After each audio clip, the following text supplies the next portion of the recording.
ప్రతి దేశంలో కూడా చాలా సార్లు వాళ్ళ నేషన్స్ క్యాపిటల్ లో అవ్వచ్చు, లేకపోతే వేరే స్థలాల్లో కూడా వార్ మెమోరియల్స్ అని పెడతారనమాట. ఆ మెమోరియల్ సైట్ చూసినప్పుడల్లా కూడా గతములో మన కొరకు, నీ కొరకు, నాకు కొరకు ఎటువంటి త్యాగము చేశారో మనము గుర్తు తెచ్చుకోవడానికి అటువంటి మెమోరియల్స్ కడతారనమాట.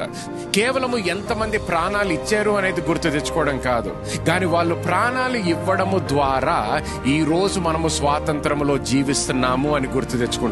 హల్లెలూయా. అందుకని సిలువని చూసినప్పుడల్లా కూడా, యేసుక్రీస్తుని ఆ సిలువ మీద చూసినప్పుడల్లా కూడా మనము గుర్తు తెచ్చుకోవాల్సింది ఏంటి? ముఖ్యంగా ఆత్మలో మనము యేసుక్రీస్తు ద్వారా పొందుకున్నటువంటి స్వతంత్రము మనము తెలుసుకోవాలి. ఆ స్వతంత్రము కొరకు ఆయన ఏమిచ్చాడంట?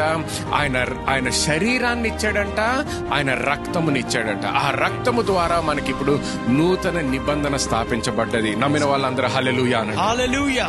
సో ఎప్పుడైతే ఆ రక్తము చేసినటువంటి కార్యము, ఆ శరీరము ద్వారా మనం పొందుకునేటటువంటి ఆశీర్వాదము, స్వాతంత్రము, స్వస్థత మనము గుర్తు తెచ్చుకుంటామో, అప్పుడు బ్లెస్సింగ్, ఆ ఆశీర్వాదములో నిజంగా మనము జీవించడము మొదలు పెడతామన్నమాట.